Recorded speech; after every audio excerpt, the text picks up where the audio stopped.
Byron Abuli is a sign language interpreter. My name is John Jacob Curie. You're very much welcome to the broadcast. And I am Regina Manyara. Good evening.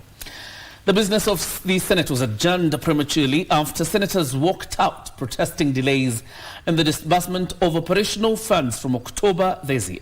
The aggrieved senators accused the National Treasury of taking senators for a ride and stormed out of the chambers, denying the House the requisite quorum to carry on with business. But speaking when he appeared before the National Assembly Finance Committee, the National Treasury Cabinet Secretary, Prof. Njuguna Ndungu, attributed the delays to a cash crunch that he says has crippled government operations.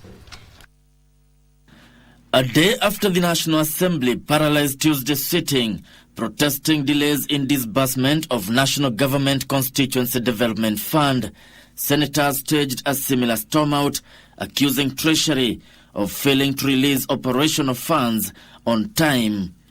As we talk, our offices are paralyzed. Office operations have not been paid.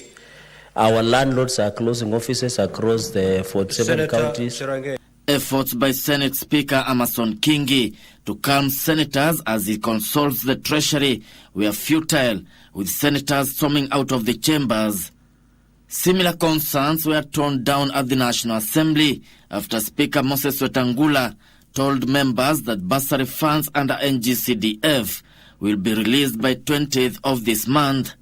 I believe that we don't leave behind our women folk, so the NGAF fund majority leader, you must also follow up that as they disburse CDF, they do so for the women representatives as well. So I believe, honorable members, that this should allay your anxiety, and if there's any issue, yours truly here is there for taking care of your welfare. But National Treasury Cabinet Secretary Professor Njuguna Ndungu, while appearing before the National Assembly Finance Committee, attributed the delay in release of funds to a cash crunch that has crippled government operations. I was even called by the governor of Nairobi County telling me that, look, I'm going to be impeached. What are we going to do? I have not given salaries. You can imagine it's a liquidity issue which is short term, but we are going to get there. We are just begging for a little bit of time. We are working 24 hours to make sure that we resolve this.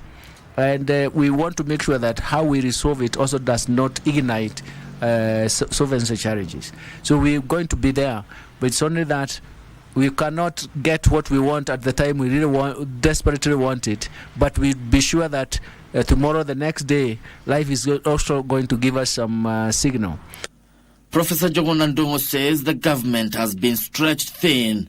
Gishoki Washira, Prime Edition.